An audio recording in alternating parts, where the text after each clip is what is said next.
Hey everybody, I'm Josh Olive with Haven Comics. It's Thursday night. That means it's time for Shop Talk with Haven Comics. So I guess we're going to talk some shop and we're going to talk some comics. So stick around after we play this awesome video.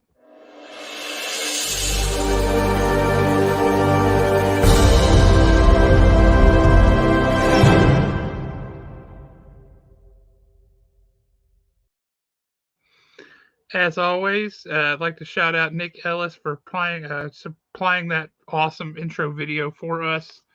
Nick Ellis of Two Brothers Comics. We appreciate it, and I think about him every single time we play it, which is pretty darn often. Speaking of people that I think about often, I got to bring on Mr. Alan Breedlove. What's happening, Alan? Do you think about me? You know what? Are you kidding me with those text chains that never stop? I have no choice. I think about you and Dustin and Justin Birch all the time. You know, here's the thing about it. After that last message that Justin Birch sent yesterday, I had to put my phone down for a little while. I did too. That was hurtful. Yeah, it was hurtful.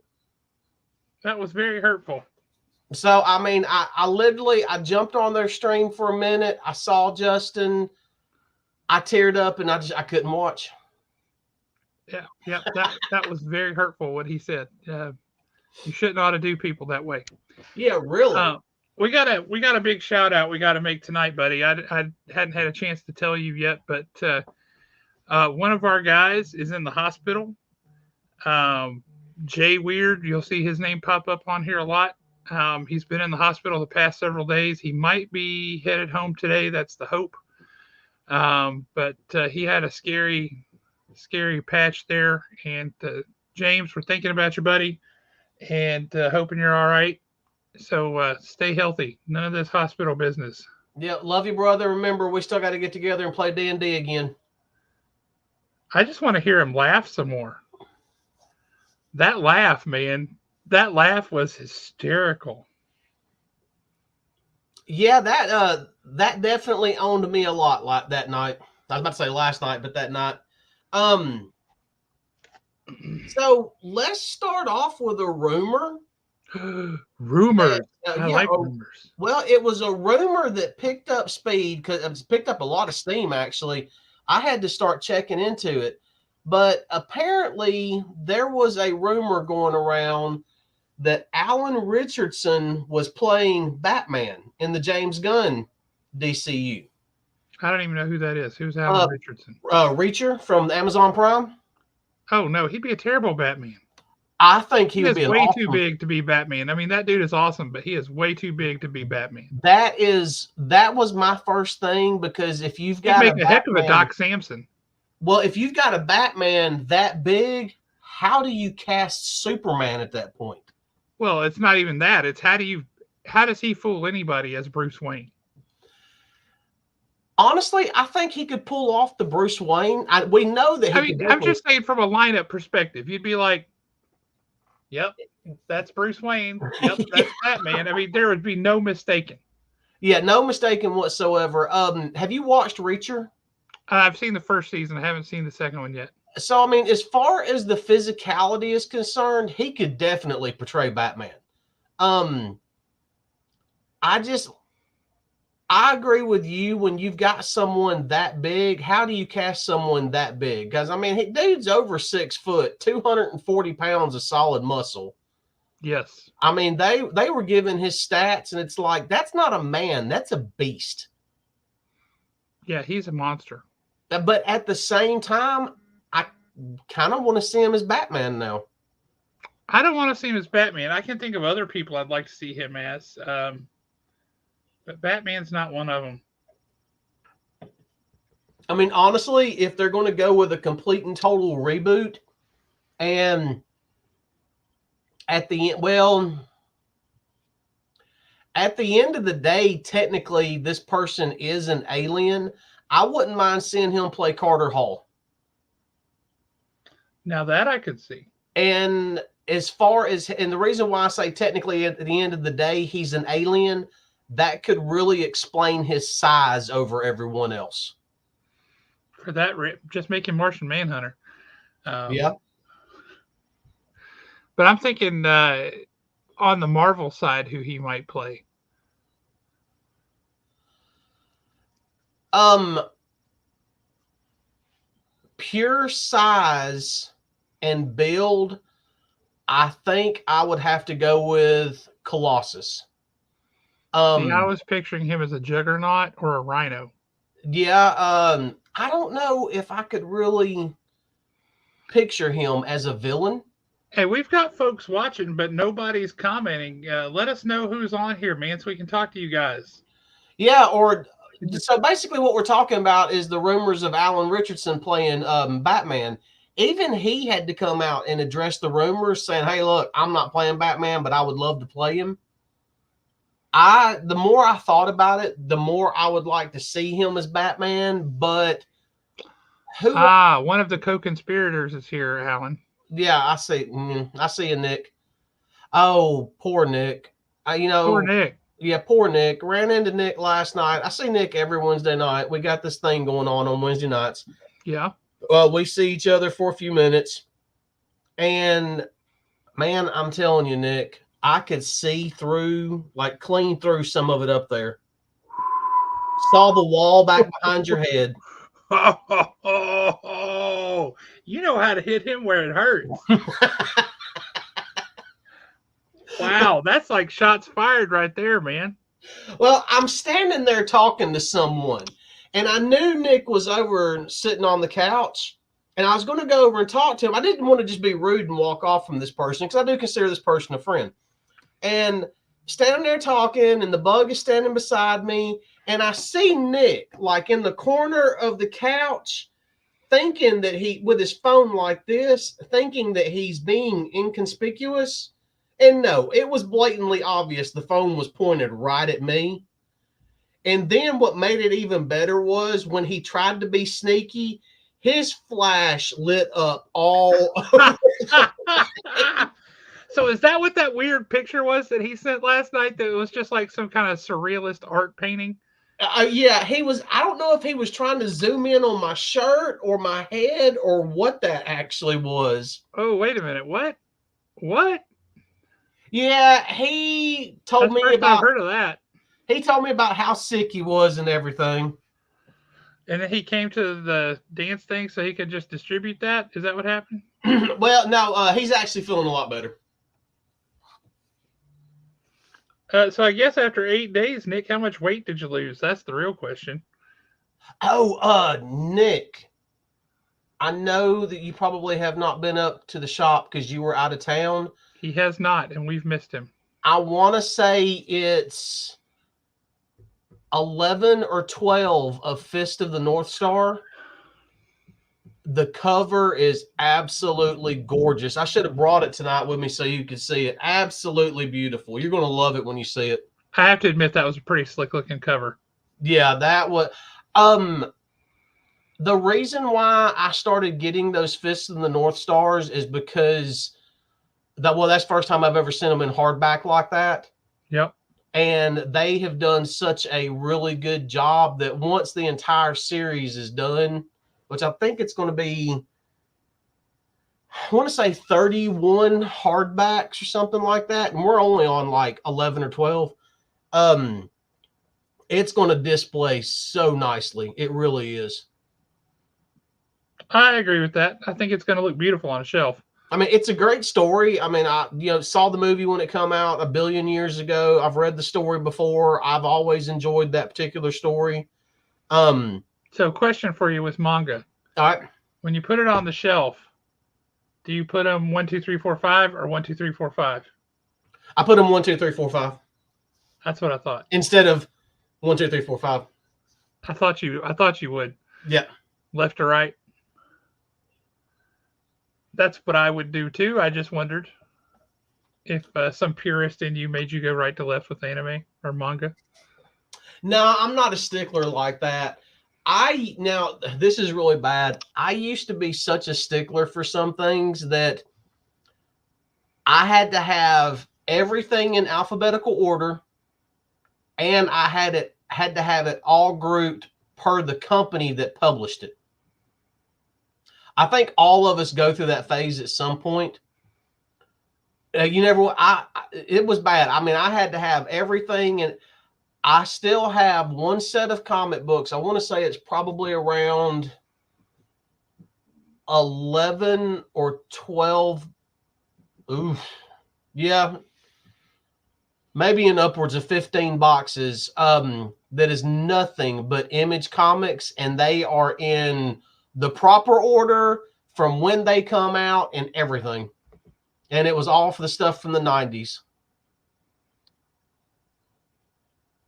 And from the looks of it, I'm going to say at least 6 of those pounds come from here.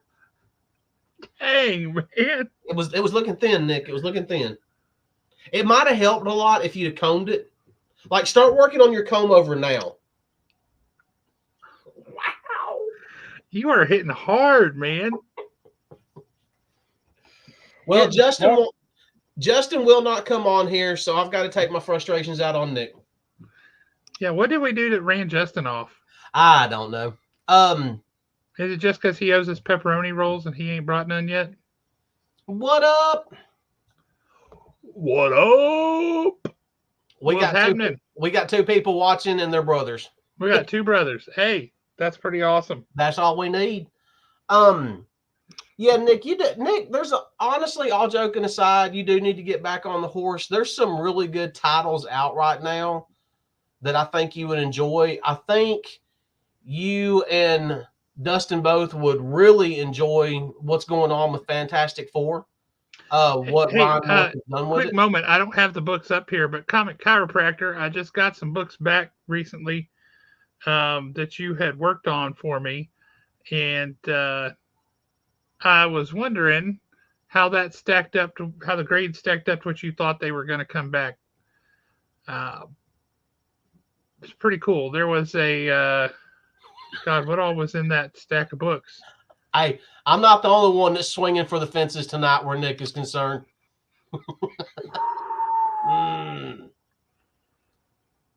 Ouch. I guess so. What happened on that live stream last night? Because it sounds brutal. I mean, that is absolutely brutal. But yeah, Dustin, I got back that X-Men 94, that Green Lantern, what was it, 76? And then the first appearance of Batgirl.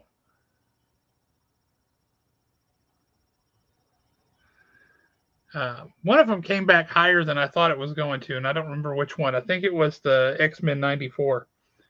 But either way, those are 3 pretty cool books, man. I wish they were mine. I have a G.I. Joe 1 that's already graded. And then I got that G.I. Joe 1 Raw that I picked up from you. And I want to send both of them to Dustin, let him work his magic, and then send them both off to get graded. Because the G.I. Joe that's already graded is a 9.0. I mean, if it comes back as a 9.0, it comes back as a 9.0. But the problem is I'm holding off till I can actually get in front of Larry Hama.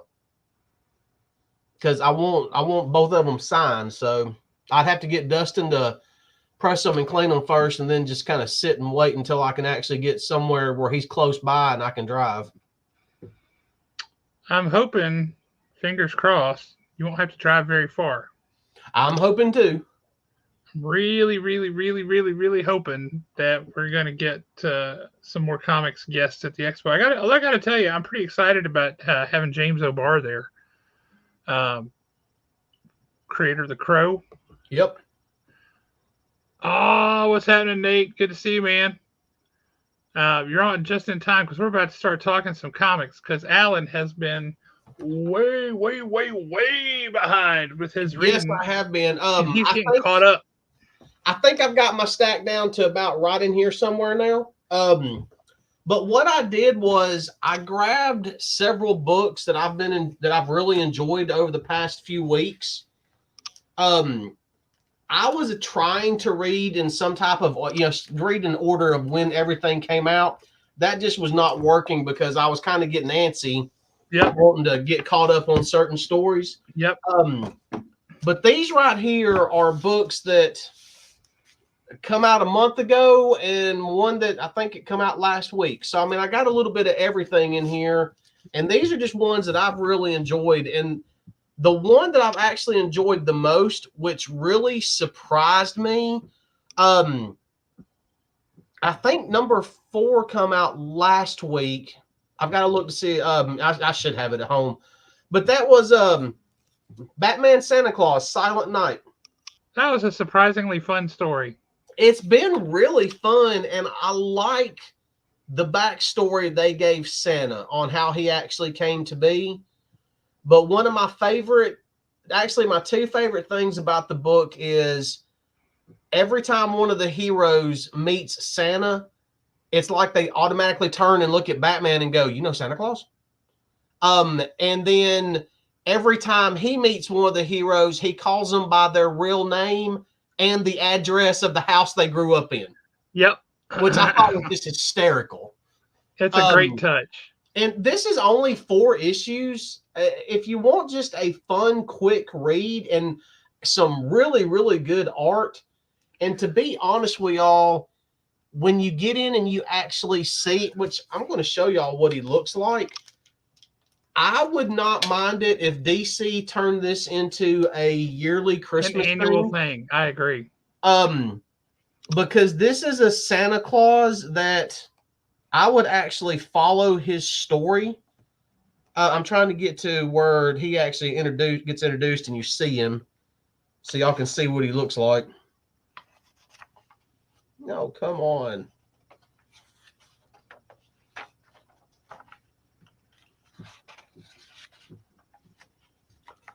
So that's actually what this version of Santa Claus looks like. Rudolph with your laser eyes so bright. Yeah, really. And hey, Dustin, are you still on here? Just occurred to me because there's something we need to talk about. Who was that? Dustin. Oh, I bet he's not. I'm going to text him and tell him to get back on here. But next one, and this is something that I've told y'all a lot about, especially if you watch the pull list, which will be coming back soon. I've been kind of harping on this. I still think it's fun. Wait, Dustin's here. Dustin's here. All right, do what you got to do. All right, Dustin.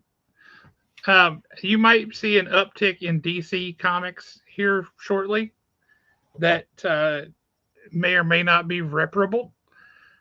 But DC Comics, starting this week, has gone to what they call self covers for their comics, for their A covers anyway, which means the comic book cover and the interior pages are the same material. Okay. It's not a heavier stock for the cover, nothing. Also, like the inside of the cover, which would normally be an ad, is now part of the story. It's part of the page. It's a abomination, is what it is. It's a poor decision. It's something that DC is doing because they say that there's paper shortages and all kinds of other crap, which I don't believe.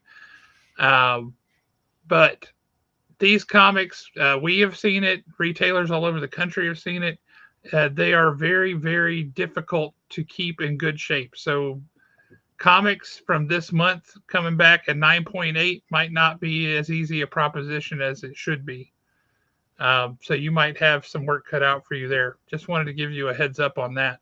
Now, I know before we jump back into the comment, before we jump back into the stack here, you and I, we don't really talk a ton about key comics, and we definitely don't talk about spec collecting. Nope. I know neither one of us care one bit about spec collecting, but you saying something, is there anything scheduled for DC this month that could possibly be considered a key? Is there anything that spec collectors would be after? The only thing I can think of for sure, other than something like Wonder Woman, which might have a first appearance of a character in it, or possibly the Flash, would be Batman. The first part of the Joker Year One story, but this is their going forward approach. Is these self covers is the publishing term for it. But that's what DC's plan is for the immediate future. Oh, so this isn't going to be just for the month of January. This is No, going to be. it's just starting now. Oh, that's going to be lovely. Um, and honestly, because the Joker Year One is that starting in Batman 141, 142, I think. 142. Well, that's good because one of the comics I brought, I'll actually jump to it right now. Well, here's the other Oh, thing: the B covers they announced are still going to be that cardstock cover, but they are going to have the A cover underneath. I kind of like that idea, to be honest with you. Um, so I think what you might start seeing a lot of stores do is stop ordering the A cover altogether and just order the B cover, which is $1 more expensive. But now you're getting both covers, and it's more likely to stand up to normal wear and tear from shipping and people reading it and things like that. Um, but yeah, that just wanted to give you guys a heads up because that's something that we just got word when people we didn't get word that this was coming. Retailers got their shipments of DC books in and said, "What the heck is this garbage?" And DC was like, "Oh, you noticed? Uh, Here's what we're doing, and this is all good. Trust us." Trust So us. yeah, the folks who are watching want to give you guys a heads up that the quality of your DC Comics printing is now going to be decreased. And if you want B covers on books, we don't normally order those. We normally order just A covers, and we only order variants by request, unless it's one that just looks amazing and we think we can sell it. We don't order them just to have on the shelf. So if you want B covers or any other kind of variant covers, you got to be sure to let us know. I'll be honest with you. I have no problem whatsoever with the B covers. If somebody does not want to pay that extra dollar, I will definitely take the B covers because now I do like the idea of getting both covers. Hey, Mike, how you doing, brother? Good to see you, man. And to be honest with you, at least in the past, there's been tons of B covers that look 100 times better than the A covers. I agree. Um, but what you typically get, and this is maybe just an old school purist in me, is I like when I see a book to go, do I have that book or do I not? And be able to tell by the cover. And when you have 5 different covers of a book, you can't do that. You end up buying it by mistake. You do all these kind of weird things. Um, and the B covers typically are more thematic. They're just like it's all by this one artist, right? Um, so it's weird. I wish that would work. Yep. I really wish that would work. Uh, but they don't listen. I will say that when we come back and say, you we're you're the money you think you're saving, you're not because so many of these books are going to arrive damaged because they just can't withstand the rigors of being shipped by UPS or FedEx in the way that you guys pack your distributors pack these boxes. It arrives to us in a shape we cannot sell it. And that's not good for anybody. You're not saving the money you think you are. Just print it on good quality paper and be done with it. It's I not that think hard. I can't remember. It might have been a Death Dealer book because there wasn't a ton of us that read Death Dealer at the shop. 6. Um, but I think it was Death Dealer. One of the issues come in, and every single issue was damaged. Yeah, that And happens sometimes. and y'all had to send them back, to get replacement issues. And I'll be honest with you, I stood there next to the damaged stuff and sat there and read it right quick because I've been looking forward to that issue. Now, I mean, of Sure. course, I turned around and bought it when it come in because I have to complete certain series, and that was just one of them. But yeah, you would think that they would do a lot better job with that packaging. You would And hope. as far as UPS and FedEx is concerned, those boxes are going to get beat up. I I mean, mean, you used to work at UPS, you know. yeah, and not just that, but I mean, if you're driving one of those trucks and you take a turn and it's not loaded very well, every single one of those boxes are going into the floor. You know, you can't help stuff like that sometimes. But you would think that after all these years, the companies that ship comics would have figured this out by now and would have figured out a way to package everything properly so they don't get damaged. You would think.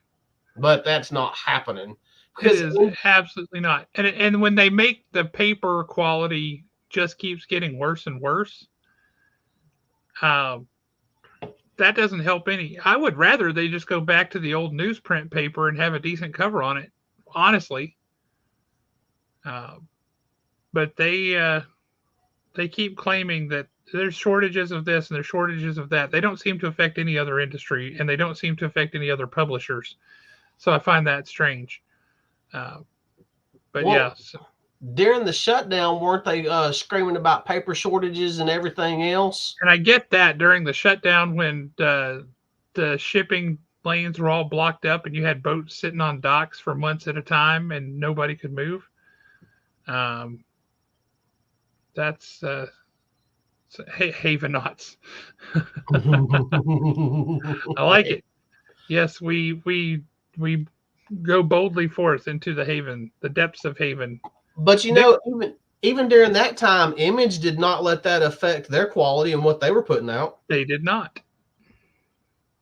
It's funny how that works, isn't it? Yeah, really.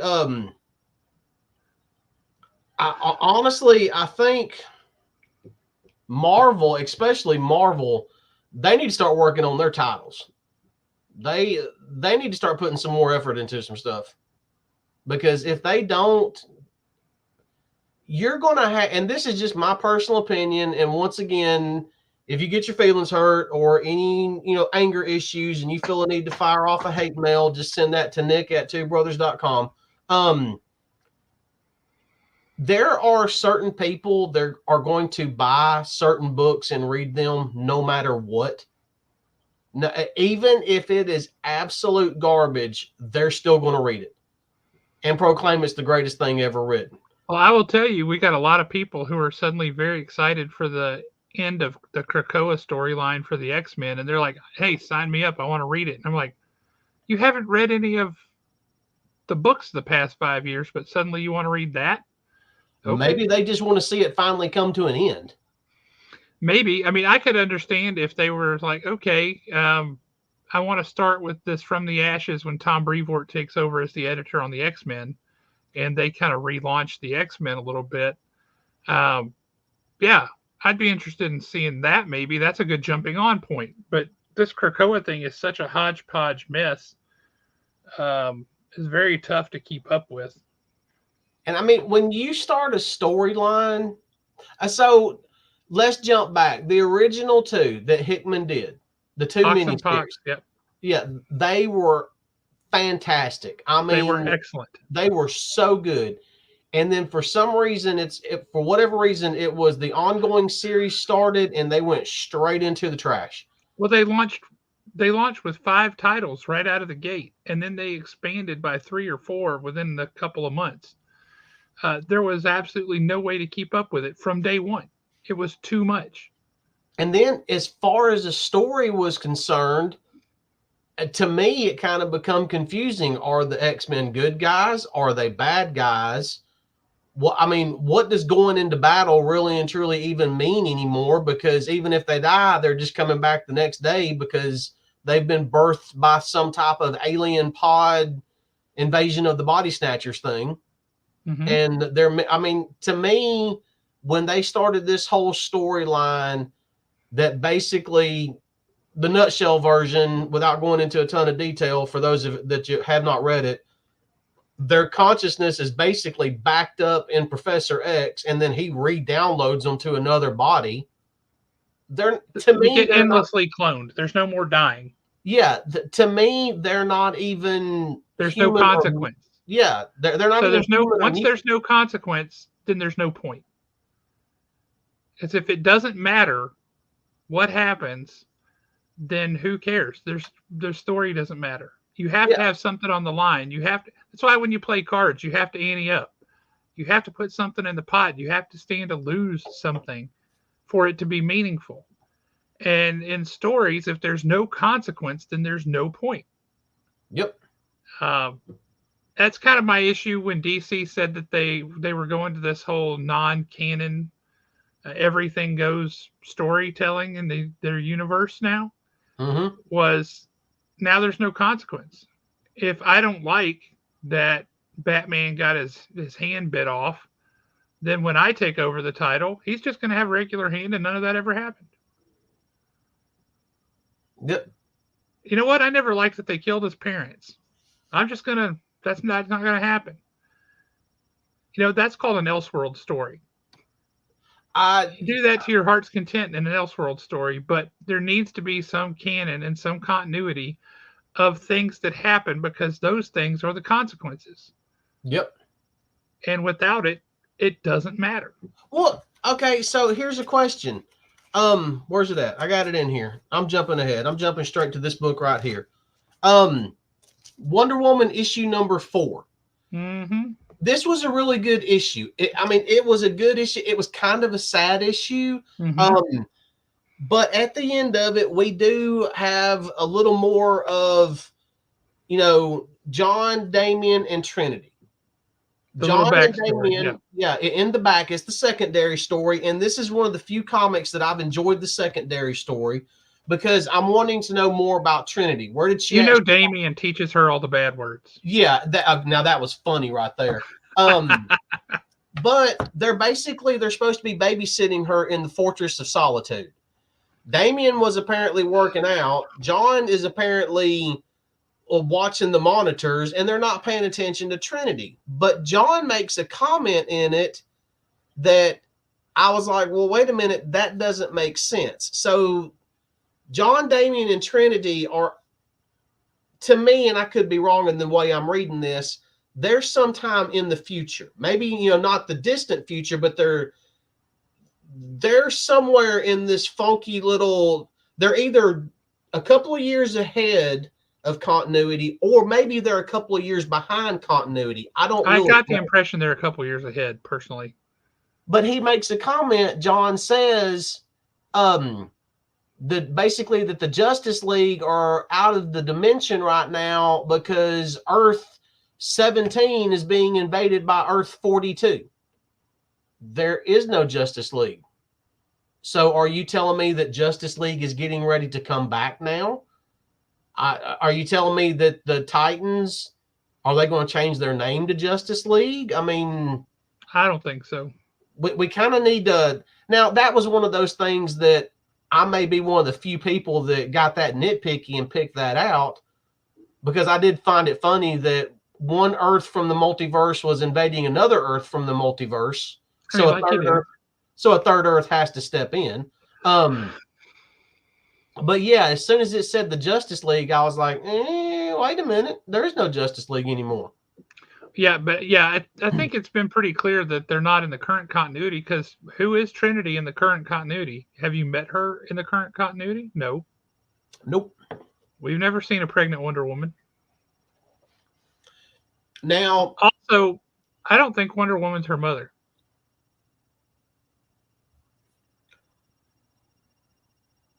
It could be one. I think it's Emily. You think, really?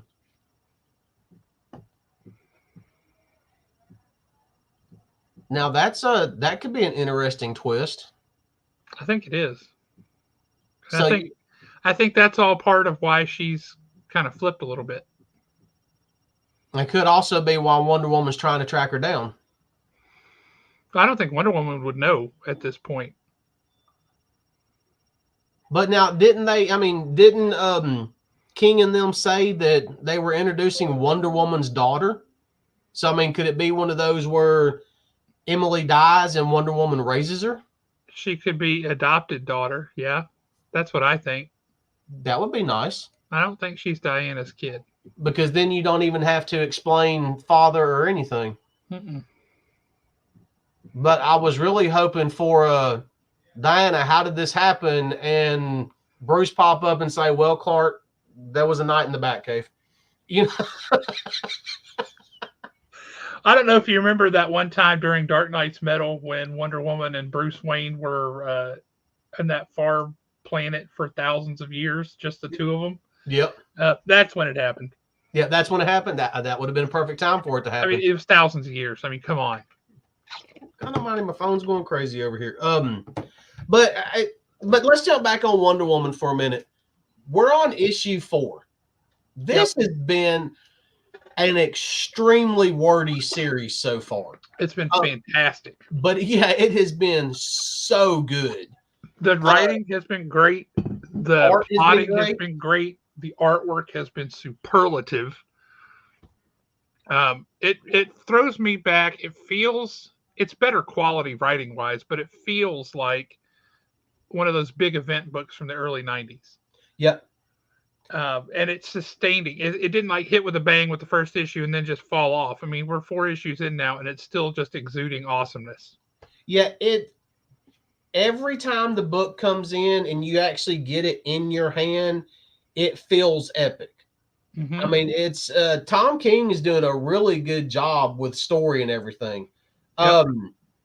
The way the lasso of lies works, you see that in issue 3. Awful. That is absolutely awful, and I would love to have the lasso of lies.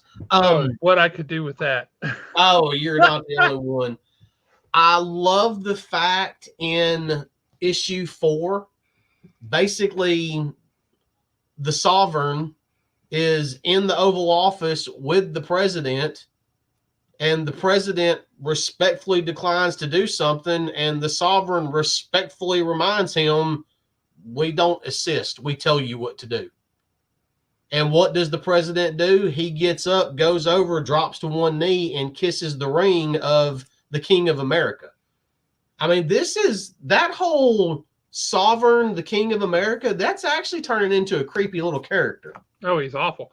And Mike, I absolutely agree with you. It does take a little reading. Tom King is a little verbose. He's a little wordy. So you do have to pay attention to it and read it. You can't just like quick skim it. But it's worth doing.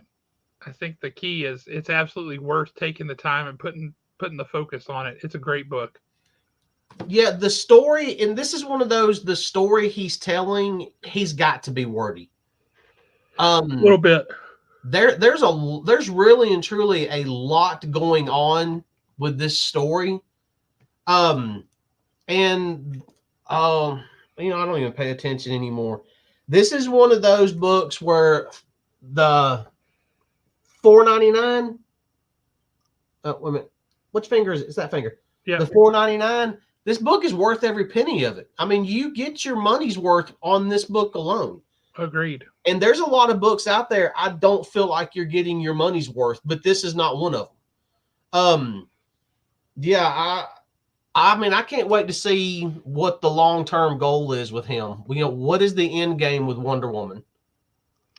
Because we're going to get to a point where she's going to, how does she even go head to head with the Sovereign? Because she could easily tear him apart.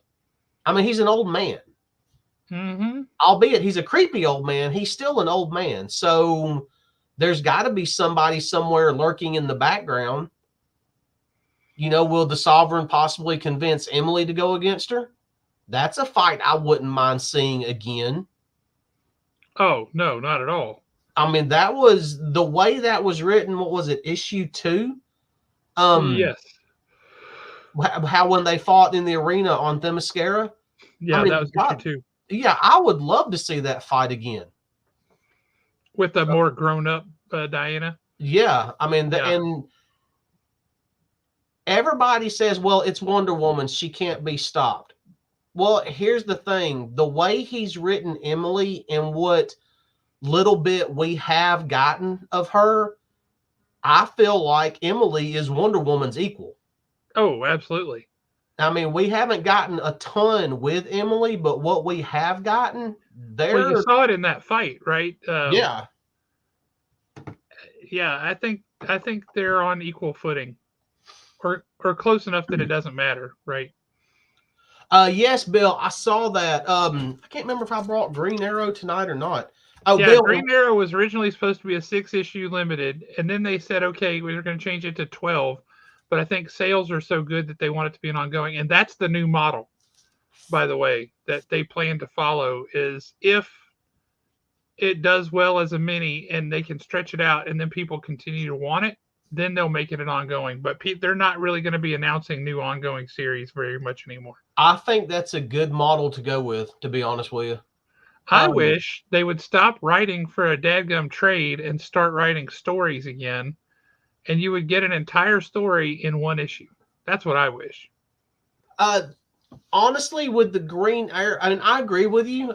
With the Green Arrow, though, with the story that they told, it would have been impossible to tell it in one issue. I understand that there are stories like that, but for the Yeah, most part, the medium of comic books needs to get away from this deconstructed story where you just get a chunk of story. You should get an entire story, or at least a really, really sizable portion, not some stretched out stuff to be 6 issues so you can put it in a trade. yep. Trades can be a collection of books. They don't all have to be one story. Now, do they really and truly make that much money off of trades? No. Okay, then I mean, Trades sell very well of certain things. John, But Bill said he can't type fast enough, but he agrees. I appreciate that. Yes. Trades for certain things sell very well. Um, but it's always things that were really popular to start with. Um, just your issue 274 through 279, no, that's not going to sell Yeah. at all. Stop writing for that. Write good issues. Maybe those issues become popular and people want those, and then you collect those into a trade and sell that. But stop writing everything to be collected into a trade and organizing the individual issues to fit the trade format. That's an absolute cart before the horse business, and it's nonsense. You know, one of the best titles that I think that's going We should have right called now. tonight my soapbox night because I'm getting up on soapbox after soapbox here, and I didn't even mean to. I didn't know I I was going mean, to do that. honestly, that's what we should be jumping up on our soapbox more often. The title that's out right now, current title to me that works as a trade and fits the trade format perfectly. I actually enjoyed reading it in trade format to get caught up more than I've enjoyed the individual issues, and that's Radiant Black. I get that. I Radiant get that. Black, well, I mean, it just the way the trade format is set up and the way Kyle Higgins has written Radiant Black, it was almost like they were perfect for each other in my mind. Of course, I Radiant Black started off, he wasn't sure that was going to last either. So he started it with the intent of, I will have it wrapped up nicely by issue 6. yeah, And then so now he's kind of kept that, but now he feels confident in it. So you're starting to see more experimental storytelling and stuff. Kyle Higgins is a bit of a different animal because when we had him on the show, just when you're talking about he's doing these variant covers with specific light things and reflectivity and he had assigned like symbolic meanings to the different colors and things. I mean, he's thinking about comics on a whole different level from most people. and I would love if we can get him back on here. You know what I would really like if they could be moderated effectively, and that's a humongous if. I would love to have Kyle Higgins, Jeff Johnson, and Howard Chaykin talking the medium of comics itself. That would be awesome. I mean, can you imagine? Because all three of them brought something to us about the medium itself that we hadn't thought about before, or that we had just kind of, it had gone through our subconscious, but we hadn't consciously considered it Yeah. about the medium itself. And that would be amazing. I would love to have that panel happen.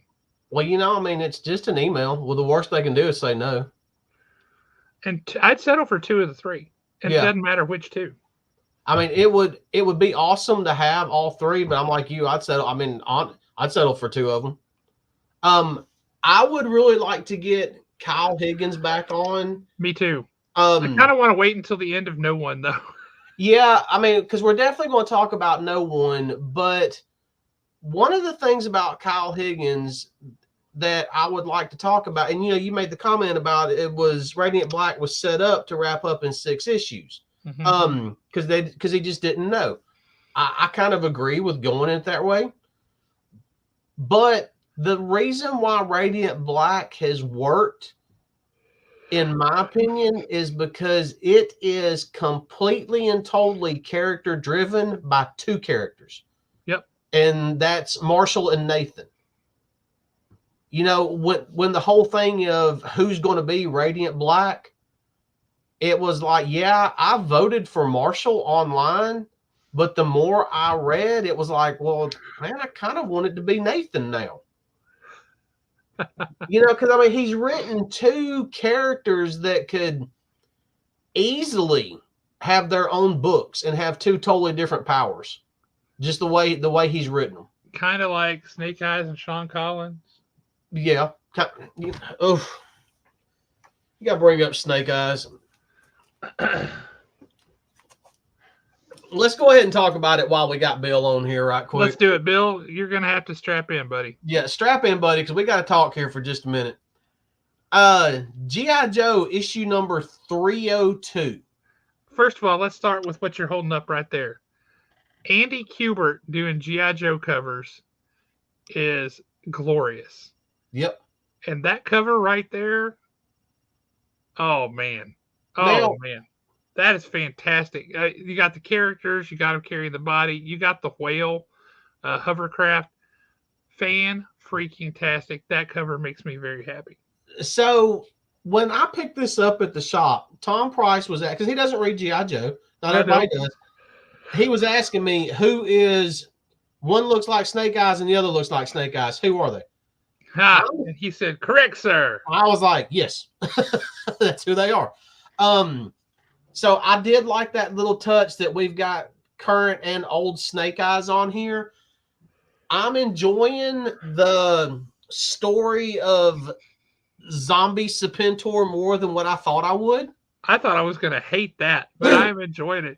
When he pops that dude in the head, Dinner is served. oh my gosh. It was kind of like I could hear the orc saying, "Meat's back on the menu tonight, boys." Yeah. Um, my thing about this comic book, and we talked about it earlier, and we were trying not to talk about it. The last several pages, Snake Eyes and Scarlet are in a remote cabin somewhere. They're taking some time. The original Snake his Eyes his is, original cabin in Sierra Madres, yeah. yeah, the original Snake Eyes is back. He's been regenerated. Um, And and some of us didn't consider what all that would mean. exactly, we did not think this. Apparently, Larry Hama thought it through, but we didn't think it through. Of course, because he's awesome. But Snake Eyes spoke at the end of it. And it was weird that he spoke. Oh, yeah. Puppy Timber. That was We'll come awesome. back to Puppy Timber. But yeah, Snake Eyes speaks and he's like, "Hey, Scarlet, I want to tell you something." And she's like, "Tell me later. Shut up." And I'm like, this man hasn't talked to you in 300 issues, aside from one time stroking out with his rasped up, nasty, destroyed voice and going, "Scarlet." He finally opens his mouth to speak words to you, and you tell him, "Shut up, tell me later." Like, what? Uh-huh. You gotta be kidding me. And then afterwards, because it felt weird that Snake Eyes spoke. It was very strange. But, I closed the book. I accept it. We're going to see where this is going to go. And then I put the book in the bag and board, and I put it over with my store folio. I sit down in my recliner, and then I proceeded to get back up and go right back to the book and open it up again and look at that last page. Uh-huh. If Snake Eyes can speak and he is regenerated, that means everything should be regenerated. Correct. And I was analyzing them shadows around his head as hard as I possibly could to see if you could tell. And you couldn't. And that pissed me off even more. Yep. That is correct. If you think about it, though, we did see Sean, I can't remember exactly where they were sitting at. We saw Sean. Oh, it was at the funeral. At the funeral. We see Sean Collins at the funeral. And he's got the glasses on, but he didn't look messed up any. Nope. He could have had one of those rubber masks on like Snake He Eyes could used to wear. have. So I'm looking forward to That funeral was a gut punch scene too. Okay, so G.I. Joe is famous because of issue 21, the silent issue. They've done it in the past. They were the first ones. Yeah, and they've done they've done it as silent issues. They've done a couple of silent issues. Number 84, 85 was a silent issue too. And there was a silent issue in Snake Hunt. Yep. But there was it 2 pages, maybe 3 that was silent on this. Yeah. And those 2 pages with no words spoke volumes. I mean, it was. And the bad thing about it is, over a character that ultimately we really and truly did not care about, or at least I didn't. I cared about him because I remember him from way back in the day. Because when they would do those flashback stories with Stalker and Snake Eyes and Storm Shadow and everybody else fighting in the jungles and all that, he was always there. He was part of that inner circle. And so when you would see him, I cared about him from that perspective. I'll tell you what got me, though, was they went ahead and just flat out addressed his problematic history. Yep. And I thought that was really cool the way they did it and how forgiving those guys were. And it made you understand like why this guy deserved what he was getting and the recognition he was getting at his death. Yeah, that was pretty impressive. Now, I tell you what really got me was when he said that they ran into him years later at our wall. And that's when you realize he was talking about the Vietnam Wall, the memorial. Yes. And it was just kind of like, wow, one sentence, complete and total punch in the gut. And then just the kind of the distant shot with the wall right there and the 3 of them talking. Mm-hmm. Dude, that was friggin' awful. That was sad. And then the 21 gun salute. And of course, it was in the rain. Yep. And I have to say, holy smokes, where has this Mooneyham dude been? Because his art is spectacular. Uh-huh. I'm loving it. Yep. And he's able to draw the moody stuff, like the emotional impact stuff, and the crazy psychotic zombie cannibal cobra serpentor stuff, and then the kind of romantic cozy stuff at the end with equal facility. The guy's fantastic. Yeah, Chris Mooneyham is just spectacular. Yeah, I'm going to show everybody what we're talking about. To kind of give y'all an idea, this is the 21 gun salute, and then the Joes folding the flag, and not a word spoken. Yeah, not a word spoken, and then not a word needed. When you turn the page, it's literally a couple of sentences, and it is basically thanking them and then handing the flag over.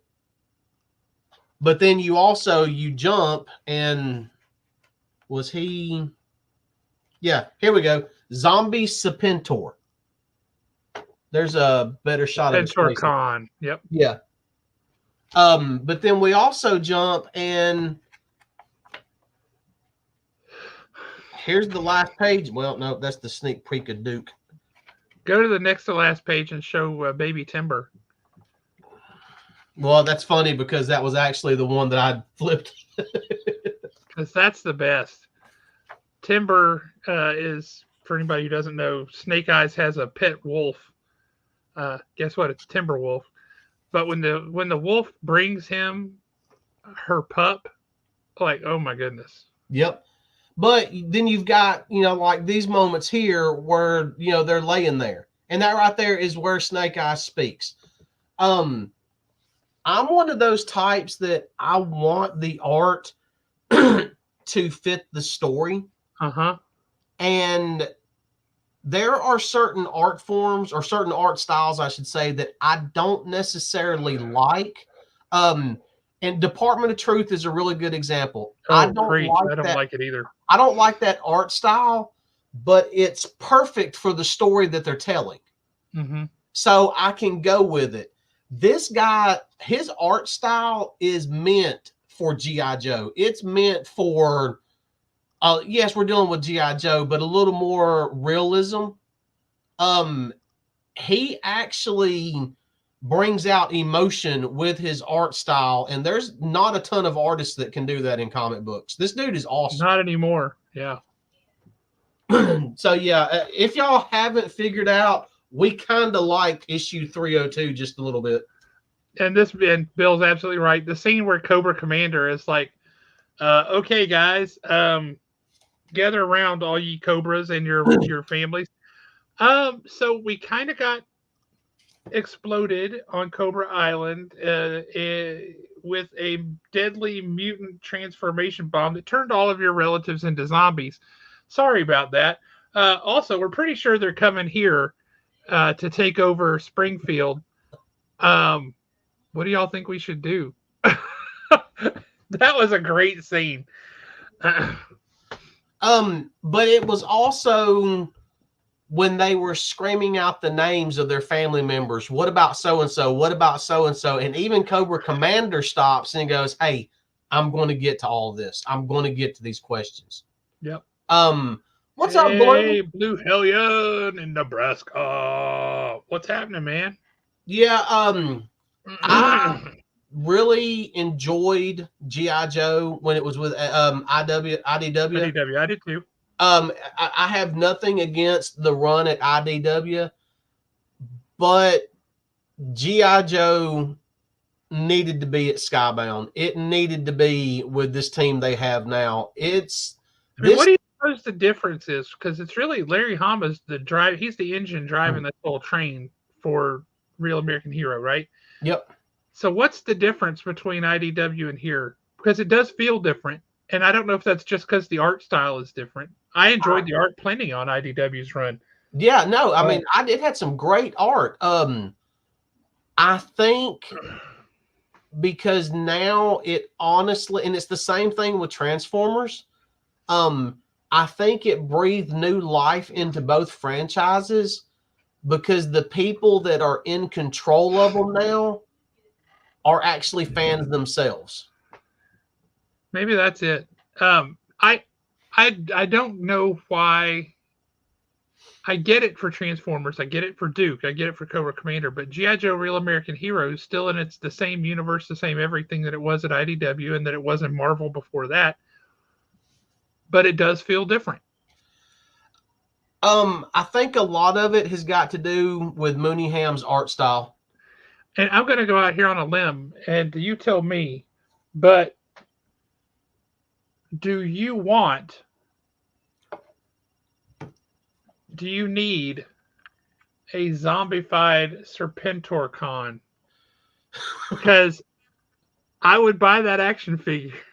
I thought about that earlier, and the A answer is yes. zombified Dr. Mindbender with the jaw hanging loose and just all blah. Yeah, I thought about that earlier. I so want it's that funny that you're action bringing that figure. up. I'm not going to lie. Hasbro, get on it. I'm wondering what it would look like. I really am. That is a darn good question, and I do not know the answer to that. Let's see what else I got. We have got up on our soapbox on several things, so I'll try to get through some of these quick. We kind of started. This kind of got mentioned before Dustin got on last week. And actually, I believe it was Batman 139. I've got Batman 140 here. Uh-huh. I really cannot wait because we talked about it earlier. The Batman Joker year one or whatever. Yep, Joker year one story and Batman 142, I think. Yeah, I cannot wait to see what Zdarsky does with him. 130 and 139 for anybody that's not reading Batman that's wanting to get back into it. We've just wrapped up a really big storyline. Now would be a good time to jump in with issue 139. The thing about 139 though is it feels like a horror story. I think Zdarsky has got the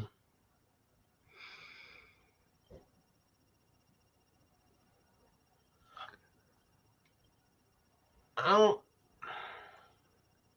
Which one was he? As I'm trying to remember. It was in because I remember the.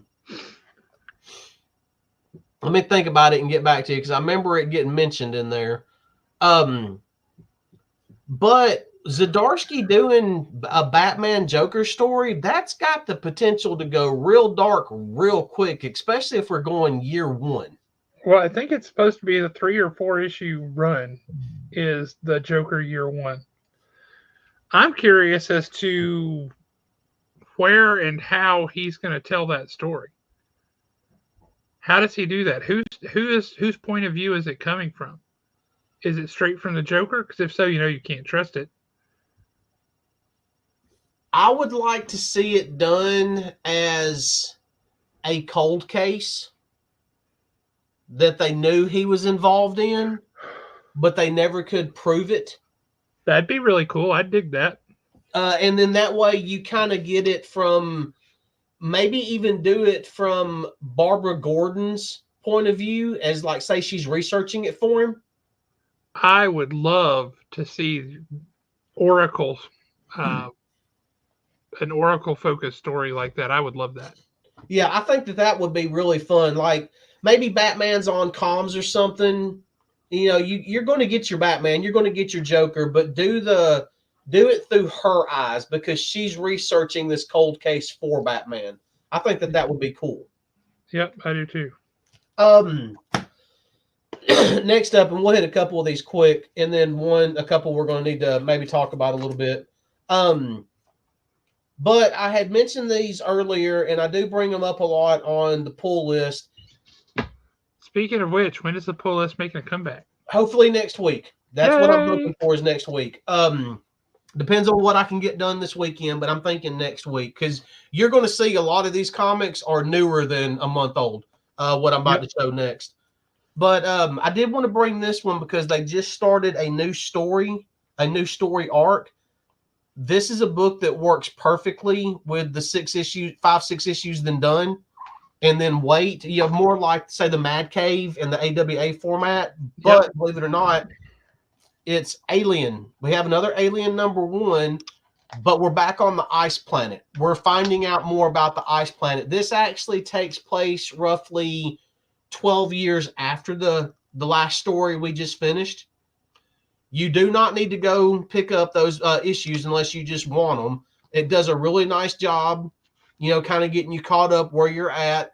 I'm digging the Alien. I hope they do not stop this. I hope they keep going with them. I would like to go back on my soapbox and just ask that they please, for the love of all things holy, put a dadgum subtitle on there so we know which series is what.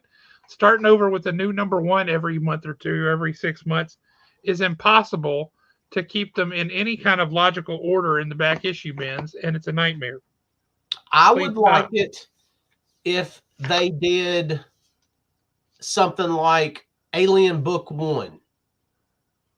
Alien, and then do like Book 1, Volume 1, Book 1, Volume 2, Book 1, Volume 3. I would be fine with that. It just needs to be something where we can say, I would rather them, if they can't put a subtitle name with a 6-issue story arc, then they don't need to be writing comics. Yeah, really. But at the same time, though, I'm going to butcher his name. I'm sorry.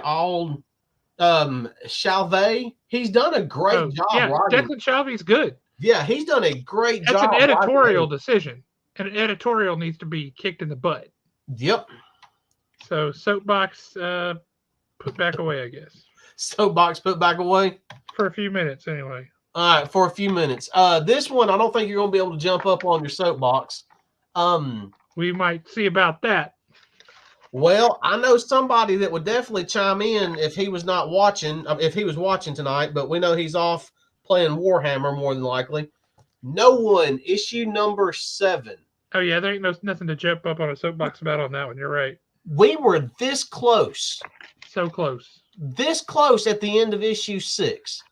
And then we're this close at the end, well, in issue 7. I like that we're seeing no one more. Yep. Dude, I love the fact that no one just come rolling up in the car on the street and started talking to the reporter. I thought that was great. This is another one of those. Kyle Higgins looks at it differently than other people. He really does.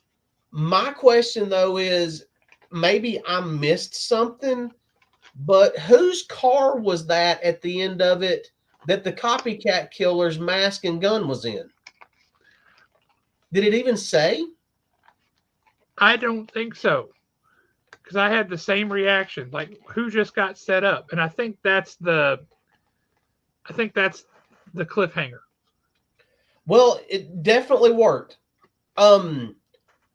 No one is going to work beautifully when they put it all in one big massive volume.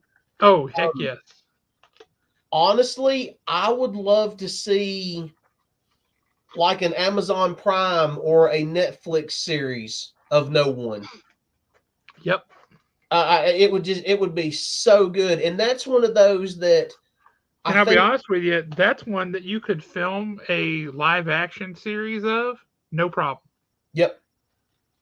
I mean, there's minimal special effects. There's not a whole lot going on there. Well, you'll definitely get some folks from the superhero genre. You're going to get some folks from comic books that are going to tune in, but this also appeals to the law and order type crowd.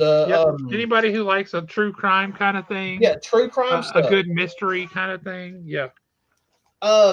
We have mentioned this. We kind of mentioned it last week. I got a feeling we're going to be mentioning it more and more and more. This is actually number 2. Number 1 come out about a month ago, maybe a month and a half ago, something like that. The ongoing series, I believe, starts in April, and that is Geiger Ground Zero. Yep. This is part of Ghost Machine. I think in this issue right here, we finally get a closer to complete backstory when it comes to Geiger himself. Yep. Tark. This has been really, really good, and I love the way that it ended. Have you read it yet? Have you read it? Yeah. Oh, yeah. Oh, the way it ended where they basically get Junkyard Joe back up and running. Uh-huh. And you kind of see it like through a robot's eyes, and you've got Redcoat standing there and a couple of others. And he's like, basically, Junkyard Joe is basically, I know who started the war, or I know who did it. But he's kind of seeing Tark, and it looks like he's starting to attack. I mean, it was really cool the way it was done. I am really looking forward to the ongoing Geiger and the Redcoat series. Those are the two that I really want. Do you kind of get a little bit of a Iron Giant meets Real Steel kind of vibe from Junkyard Joe? Yep. Just the digging him up, cleaning him off, all this kind of stuff. And I love both of those movies. But I get that kind of vibe. And you mix that vibe with G.I. Joe, and there you've got Junkyard Joe. I totally dig it. I'm excited for it. I'm really looking forward to Ghost Machine and seeing what they do. I feel a little cautiously optimistic, but I feel very optimistic about what they're going to do. I'm glad they're not just rushing into it and they've been taking their time with it. Well, I think it's smart. They're releasing a one-shot first that has a whole bunch of stories in it from a whole lot of characters. And then you're going to get more of those characters in their own individual series. And I think that's a smart play. Yeah. Give me the one introduction. I can say, ooh, that guy looks cool and she looks awesome. Those guys look really cool. And then I can pick up the books that appeal to me without having to try all these issues first. I can go this one, this one, this one. I think it's a smart play. Yeah, I think, and for those of y'all that haven't read it, yes, there was what, a year and a half ago, maybe 2 years ago, we did get a mini series for Geiger, which was awesome. which was really good. But here's the thing: you don't have to go track that down if you don't want to. Not a bit of it. You Sure can don't. pick up Geiger Ground Zero issue 1 and 2 and find out exactly what you need to know. If you're more curious about Junkyard Joe, what was it? The Nameless, The Rook, Red Coat, yeah, Red any of Coat them. and all that. You can. I don't know. I don't think they're expensive. I don't think anybody went ballistic on spec collecting or anything. But get you a copy of the giant 80-page size Geiger that introduces a lot of those characters. And that'll kind of tell you who we're talking about. Red Coat, and there is a timeline in here. And for those of you that are not reading, I'll just go ahead and show y'all. So you'll have an idea why I think this is kind of cool. I just think it's a little bit different.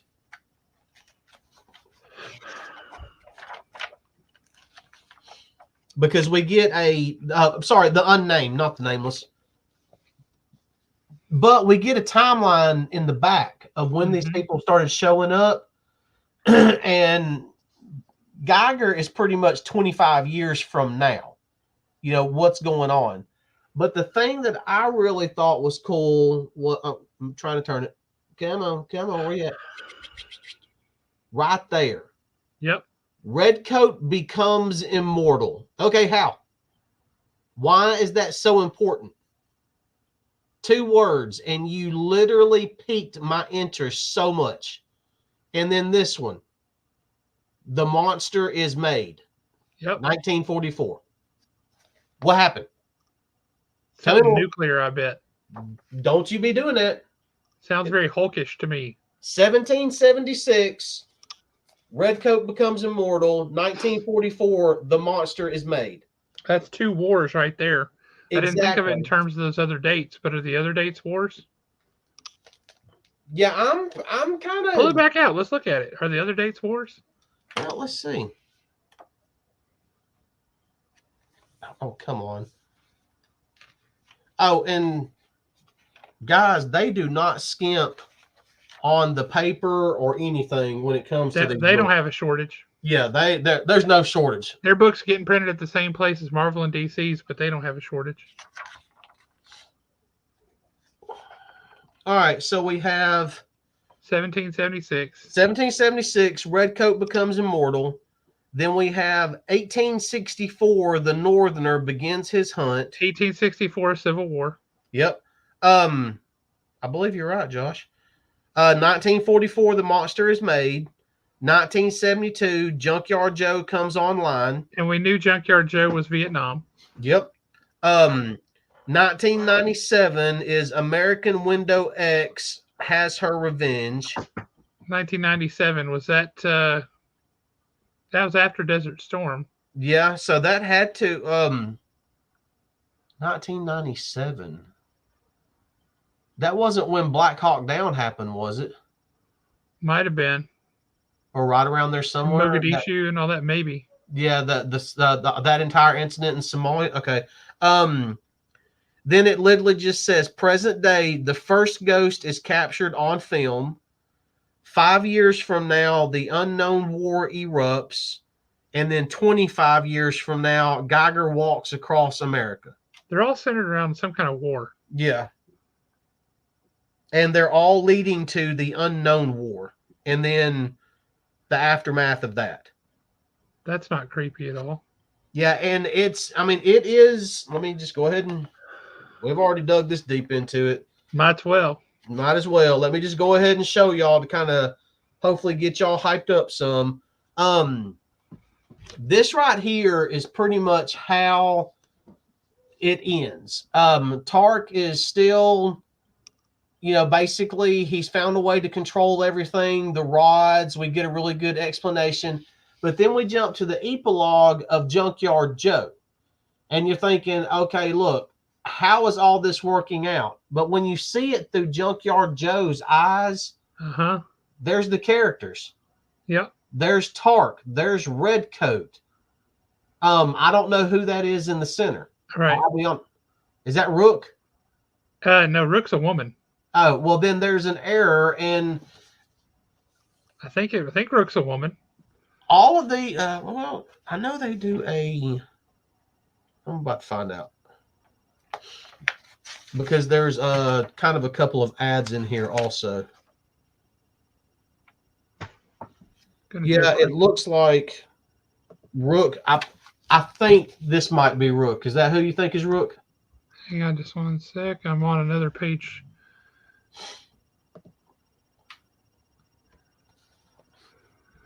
Dang, it's trying to show me a trailer instead of what I was trying to get to.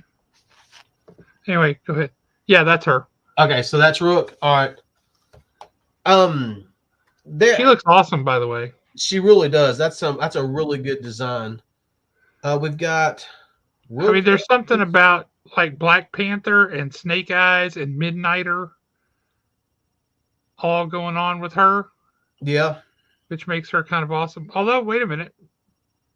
I mean, a Rook is a bird, and the dude above her's got like a bird beak, and she's got the whole cat thing going on.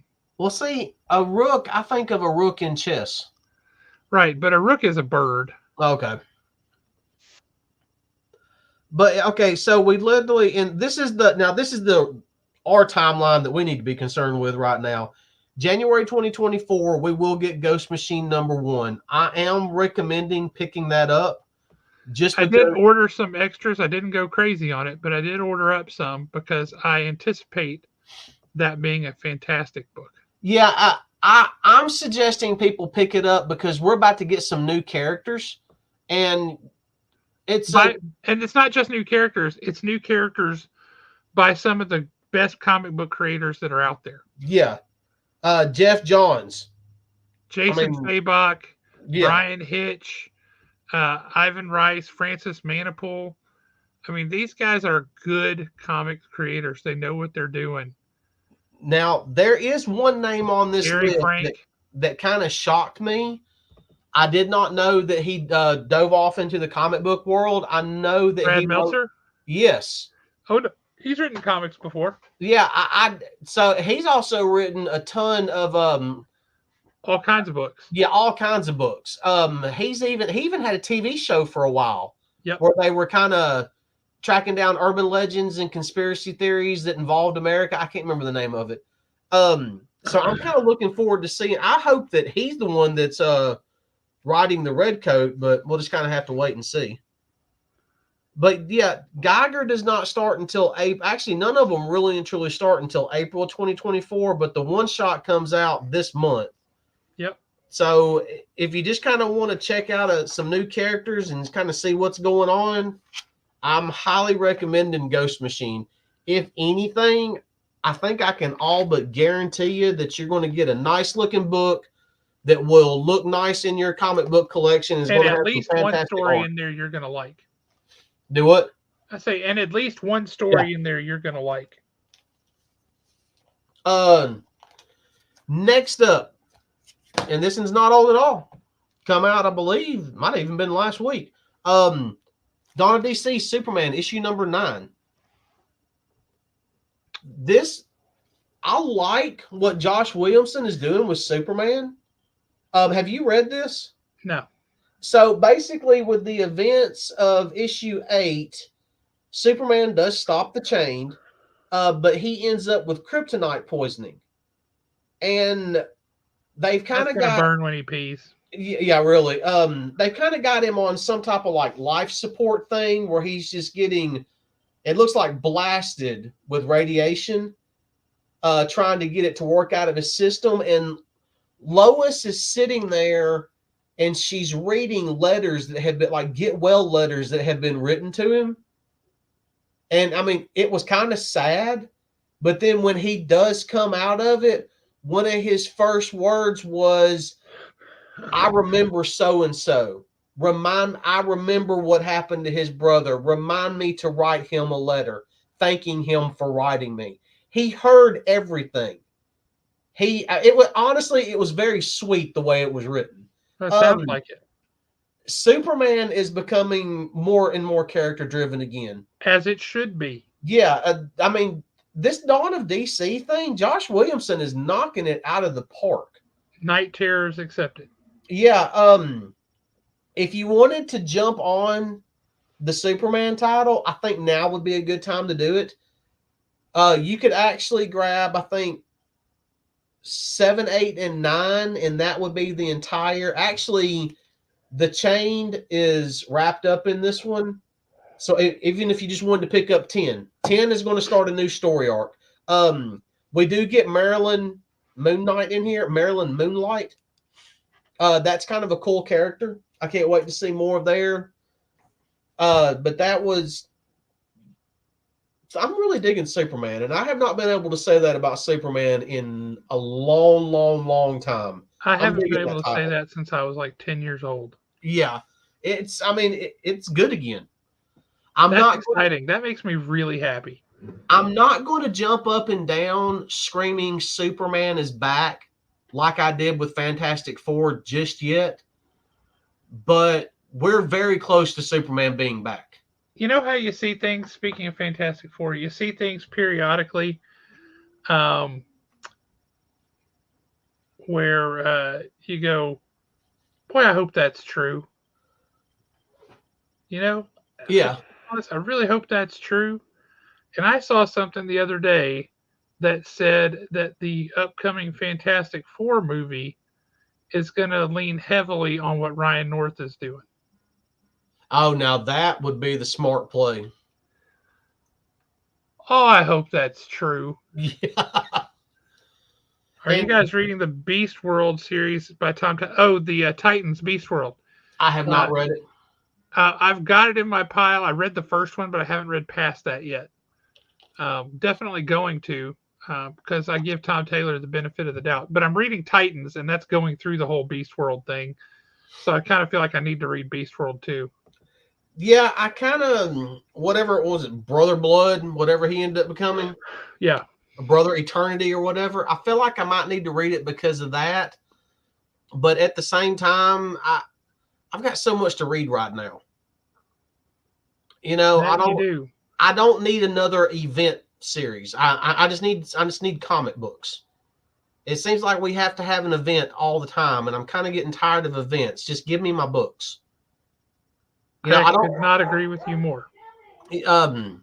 These last two, and both of them we're going to do really quick. So you know, if we feel like we need to talk about them, um, what issue was this? This was issue 5 of the Ribbon Queen. We're closer to knowing what the Ribbon Queen is. It's some type of like vengeful wood spirit that infected a woman Uh-huh. and gave her her revenge. It was creepy as hell. Yes. It's very, very well done. I think that the explanation that Garth Ennis gives us in here as far as how the Ribbon Queen come about and the fact that the reason why we're learning about the Ribbon Queen is because our main character is having a nightmare to teach her about the Ribbon Queen. I thought that was ingenious. Yeah, that was really cool. Yeah, that was really cool and borderline freaky. It was totally freaky. I didn't think it was borderline freaky at all. Yeah, this issue was wild. I mean, I really enjoyed this issue. So that's one of those I'm going to hate that they wrap up, but I think 8 issues can wrap up the entire story. There'll never be a need for it to come back. Yeah. Yes, it's been very, very good. My last book actually came out a month ago, maybe a month and a half ago. And the only reason why I'm bringing it up is it is, in my mind, as close to a one-shot as we're going to get. Even though it is part of a bigger story, I love the way this was written. It almost had like a crime noir feel to it, with the character self-narrating all the way through.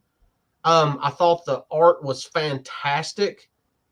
I was not expecting a ton going into this, but I picked it up because, you know, there's one particular word plastered across it, so I had to pick it up.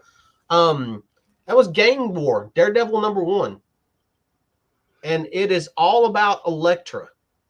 Yeah, I And was I was pleasantly surprised by it. Not gonna that lie.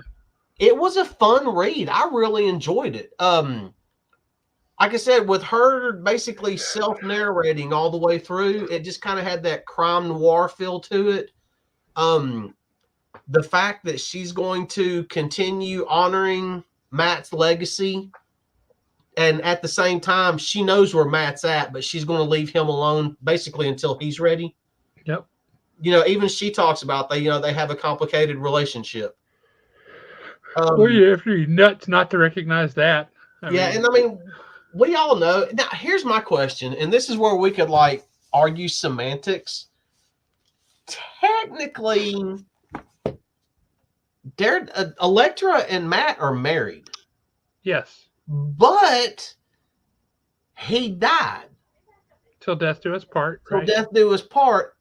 Now God has given him a second chance because honestly, that's the only explanation. It's the only explanation. It's for what happened, where he's at, and what's going on. God brought him back. Period. Accept it. Move on. That's the only explanation. Yep. Are they technically still married? Because he kind of honored the "till death do us part." Well, till death do us part, and then now he's a Catholic priest. A Catholic priest cannot be married. Yeah. So, but when Elektra was possessed, he did not hesitate. No, he did not. I mean, he was right in there. He was prepared to fight the good fight. I like that with what they are doing with the main Daredevil title, we're back to him being conflicted between his religious beliefs and being a vigilante. Uh-huh. I love that they've gone back that route. I was so worried what was going to happen after Zdarsky left, but I've really enjoyed Daredevil, and I really enjoyed that Elektra one shot. I'm glad I continued to give the new Daredevil a chance because I really thought there's zero chance that anybody can pick up and follow this and this be any good. I mean, it's just not. You can't. It can't be good because there's no way you can come back from where he is. And I've been very pleasantly surprised at how much I've enjoyed it. Yep. It was a hard, end of chapter, start of new chapter. But I think he's pulled it off pretty well, and I've enjoyed the title. I've continued to enjoy the title. So no, I've been really, really happy with that. It was on some level you're kind of worried. It's like we just went from Empire Strikes Back, and now we're about to get Ewoks in Jedi. Yep. But we didn't get the Ewoks in this, so I mean it's been good. I've really enjoyed it. I like the supernatural feel to it. Uh-huh. Some of the things that they've done. I like the fact that a couple of the characters we've seen the demons sitting on their shoulders. Yep. And something that what is his name? Last name is Ahmed, the guy writing it. Saladin Ahmed. Yeah. I believe it was in the back of the latest issue, or maybe it was an article that I was reading. He was really wanting to write this because of Matt Murdock's Catholic beliefs. Yep. And him being a Muslim. How he could write, basically the religious beliefs of another. He was really looking forward to that challenge, and I think he's done a damn good job at it.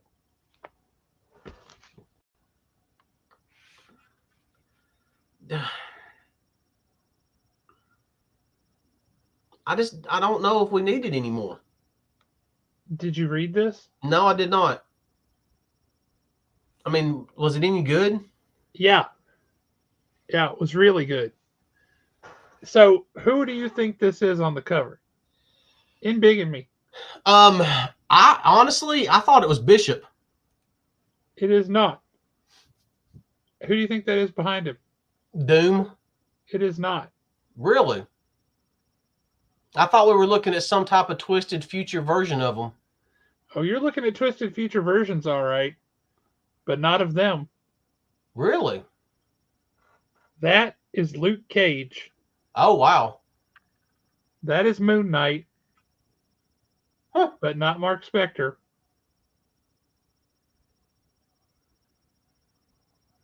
Now, is that part of the new Ultimate? No, Is it Soldier? no, has nothing to do with current Moon Knight continuity. Oh, well, okay, never mind then. It's Danny Rand. It's who? It's Danny Rand. Really? It's Iron Fist. Okay, so You got to read it. now I'm curious as to why Iron Fist would become Moon Knight. It's in here. Now, you can't really tell a whole lot from looking, but you see, Luke Cage has got a chain wrapped around him. He's kind of greenish. His hand is glowing. Yep. He has somehow or other, by hook or by crook, and they don't tell you how in this, he has come across all the, quote, living weapons he now has. Okay. So the Iron Fist, the Blood of the Hulk, Ghost Rider, he has them all, and he's the last hero. Now, is this isn't going to be ongoing, is it? No, it's limited. Okay. Khonshu has one, more or less, and he's destroying everything. Oh, nice. And Danny Rand, his new Moon Knight, is leading the charge. The fight that happens here is really cool. And then the way this ends is really cool. I think you would enjoy the heck out of this book. All right, I'll have to grab it because I like it when Khonshu wins. It is kind of fun to see a world where Khonshu wins. I'm not going to lie. I mean, Age of Khonshu was so good. It was so good. Yep. That come out last week, right? Yeah. Yeah, it's in my. It has not been unbacked. Last week's I love comics the have back not been cover, by the unbacked. way. Oh, that Like a is cool. dossier. Yep. But man, the last page of this story, you've read it, right?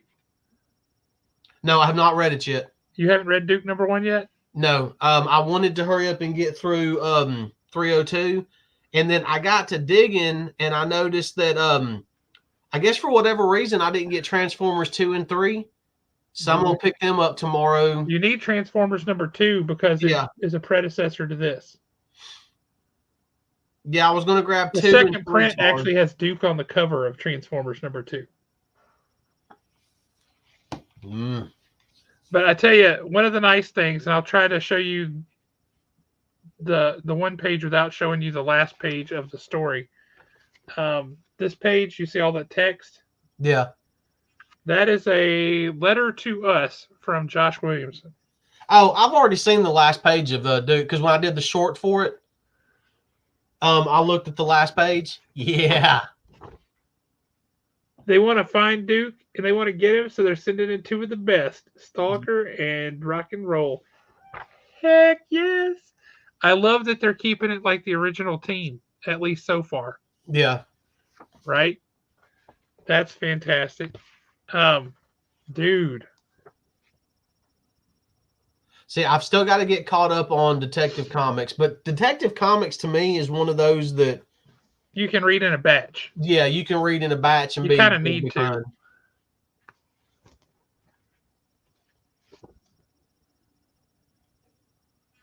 What is that? Okay, so I have not read 4 yet. I've read 3, and so in 3, and I'm glad you're showing that. And anybody else that's read Flash 3, please chime in. I really enjoyed Flash 3, but it come across the way it was written like you were trying to read a conversation that wasn't necessarily in order. Yes. So it wasn't just me. I mean, No, it was supposed to feel kind of disjointed. yeah, like almost like you were trying to read a dream. Yeah, a little bit because it's taking place outside of space and time. And this is definitely not a Flash we've ever seen before. No. Or not the character itself. I'm talking about the comic. Uh-huh. I'm really enjoying this. This has been fun. I have enjoyed the ever living heck out of it. I am really glad Cy Spurrier's doing it, and I'm super glad that they've got Mike Deodato Jr. on art because that means a freaking genius. Yep.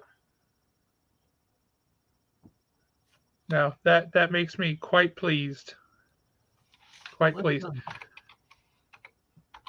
So, what comics are coming out over the next week or two that you're excited about? That is actually what I am signing in to look at now. Like Vengeance of Moon Knight #1, perhaps? Yeah, I'm definitely looking forward to that. And it's so good.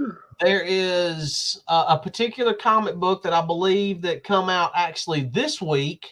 Yep. That I'm looking forward to getting my hands on, and that is what is that? No, that must be something different. The Hunger in the Dusk. Yep. Yeah, Hunger in the Dusk has been continually very, very good.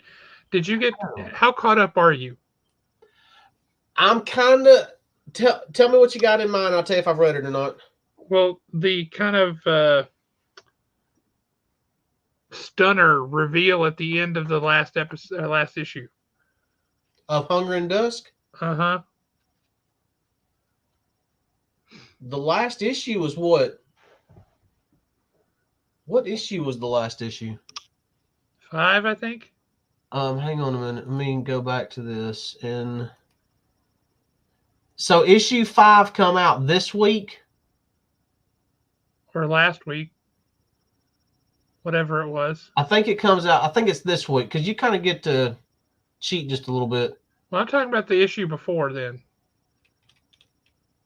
I'm trying to see 5/4. Because so, the end of because the issue because they've set the hunter loose, tracking down the wounded Vangal. Yeah, and they followed him through the dwarf tunnels and everything. Uh-huh. And then that last panel where like the king of the Vangals is sitting on the throne and you find out that he speaks the common language and all that stuff. Oh yeah. That was like, whoa, that was really cool. Yeah. We're not as dumb as you think we are. You know, you're like, oh crap. And I told you was going to enjoy, because I think I read it before you did. I told you was going to enjoy how they actually got around and unseen and everything. Oh yeah, that was great. Yeah. Hunger in the Dust has definitely been a good read. I'm trying to actually let's just jump to next week. See what's coming out next week. Got some good comic books coming out. Yeah. We got Transformers 4 coming out. Let's see. Star Wars 42. That's kind of a sweet looking cover. Wesley Dodds Sandman. That has been surprisingly good also. Yeah, this is the last issue coming out now? I believe it is the last issue coming out. That's been really good. I've enjoyed that. It's got that throwback feel to it. Yep. Kind of pulpy feel. Yep. The only thing that would have made it better was if they'd printed it on that old newsprint paper. That would have been awesome. Oh, we got the Madness #6 coming out next week. Bill, yeah, the penciling in the Flash is by Mike Deodato Jr., and I think it's spectacular. I think what you're seeing is a whole lot of weird stuff because the story is pulling in a whole lot of weird stuff. But if you just look at the basic panels, like the one issue where Barry Allen was sitting on the bench in the park, stuff like that, you can see how clean it is and how straightforward it is. But now I'm really digging the art on the Flash. I think the pencils are great. Some of the character design for the uncoiled and the stillness and these things that exist outside of space and time is certainly very weird, but I also think that's very purposeful. He draws the best Gorilla Grodd I've ever seen. He looks like an actual honest to goodness something you don't want to mess with, as Yep. opposed to, ooh, look, mommy, a gorilla. Why did Basic Instinct get its own comic book? Brother, I do not know. I don't know if you saw what I put on the sign up sheet when I added that book to the sign up sheet. I said Basic Instinct #1, parentheses, yes, that Basic Instinct, in Yeah, I saw parentheses. that. Like, why is that a comic book? I can't begin to imagine. So I should have texted you this the other day. There is a little golden book coming out. There's a bunch of them. There's one of Figment, by the way. I don't know if you've seen that. Well, there's one in particular that I have got to have. I think it comes out this year. And I believe the name of it is Alias. A is for Alien. Ha! And it is literally, because apparently this thing caused some controversy. It is a little golden book that it's supposed to basically run the alphabet, but F it's, is for Facehugger. C is for Chestburster. yes, it's all X the is for characters from Xenomorph. Aliens, but they're supposed to be kid-friendly versions of them because it's a little golden book. That's fantastic, and I love it. And I believe you're going to have Ripley and you're going to have Bishop and all of them in there. As well, you should. So, yeah, I'm definitely going to need that little golden book. I should be able to get that. I'm trying to see. Oh, that looked kind of good. What? Rebel Moon, House of the Blood Axe comes out next week. Did you see the Rebel Moon show on Netflix? No, I sure did not. It's Zack Snyder. Yep. And it's kind of like, what if you threw Star Wars, a little bit of Firefly, a whole lot of Flash Gordon, and what's the other? There's something else. But at least those three things, if you threw those into a blender and popped out a generic story, that's what it is. Oh. And the Blood Axes are two of the rebels that you meet in the story, in the movie. It's on Netflix. It looks pretty good. It's okay. It's not terrible, but you can just look at all the piece parts and go, that's ripped off from this movie. Oh, there's some Star Wars. There's lightsabers. Say, yeah, that's from this, that's from this, that's from that. If it had a Wookiee in it, it would be complete. It's definitely one of the things that I think other people have not said, but that I think it has a little bit of a Dune vibe to it. I love some a little bit, just kind of in the background, but it has a bit of a Dune vibe to it a little bit. I'll have to check it out. That covers something, isn't it? That cut in me seeing it actually reminded me this is why, if anybody's wanting to check out Superman to see what's going on with it, in issue 8, I'll just go ahead and give you the spoiler now. You can grab issue 8 if you feel you need to read it. But there's a fight there in issue 8. Superman kind of gets zapped. There's a little bit going on, and he disappears. Supercorp cannot find him. When he disappears, he completely disappears. Well, and so does Marilyn. But we don't see her again. When you flip the pages, it's all of a sudden the Wild West, and their train is being robbed. And it's being robbed by, some goofy people. But it's being robbed. Well, they turn and they see a guy riding up on horseback. And he jumps onto the back of the train, and they end up meeting him on top. You're going to get like the classic, good guy versus bad guy, Wild West showdown on top of the train. All of a sudden, their guns start heating up, and they drop them. And when it turns, it's Superman. So this Cowboy Superman, this cover is accurate to what's going on in the story. This would be a good time to jump on if you're wanting to see what's going on in Superman. Go back up to that cover, because does it just me, or does that look like he's in the middle of doing a boot scooting boogie? Honestly, he looks like he's getting ready to take the stage at a Chippendale show. I mean, he's doing some kind of line dance there. So, and this right here is just an absolutely gorgeous cover. Yep, that is cool. But I do like the train cover. The train cover is probably my favorite one. That's a classic. Yep. So, yeah, if anybody's wanting to check out, and like I said, I'm not jumping up and down just yet, screaming that Superman is back, but Superman's back, in my opinion. And I'm glad of it. He Yeah. needs to be back. Oh, I know the person I've heard that actor was associated with. Duh. The one we were talking about earlier. Yeah. And I said, I heard he's associated with playing this character, and I like it. Was Sentry. Oh, yeah. Not Batman, but Sentry. I think he would make a good, he'd definitely have to grow his hair out. He'd make a great Sentry. And he's definitely got the size for it. Yep. And he's actually, as an actor, he's got some pretty good depth. He could play the flip side of the Void, too.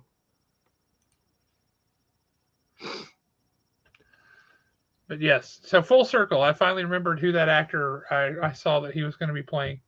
That really does bring us full circle. Yeah. Boom, it worked. Wow. Well, you got anything else you want to talk about, or you want to let these fine folks go? I say we let these fine folks go and we do it again next week.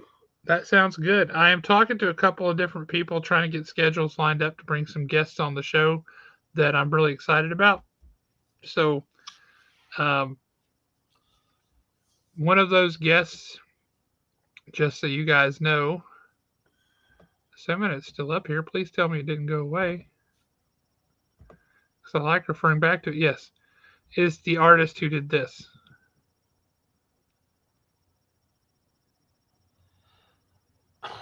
We've talked about that 1,000 times, and I'm drawing a blank. Tony Chastain. Yes. He's doing some DC covers now. Oh, nice. He's got some DC covers coming out. I'm real excited for him. So it'd be good to catch up with him. He's a local boy, kind of made good. He's from up near Sewanee, up there in Tennessee. So yeah, that'd be great to talk with him. Anyway, appreciate all you guys hanging out with us and watching the show. One, we got to give a shout out to Nosh. Man, come Saturday morning, you're watching. Always good to talk to you, brother. Hope you have a good one. And again, James, know you were in the hospital and everything was really rough, brother. Hope you're all right. Hope you're coming through that okay. If there's anything we can do, give us a shout. And we will catch you guys later. You guys have a great night. Stay out of trouble best you can. And we will catch you back here next week for more fun and shenanigans.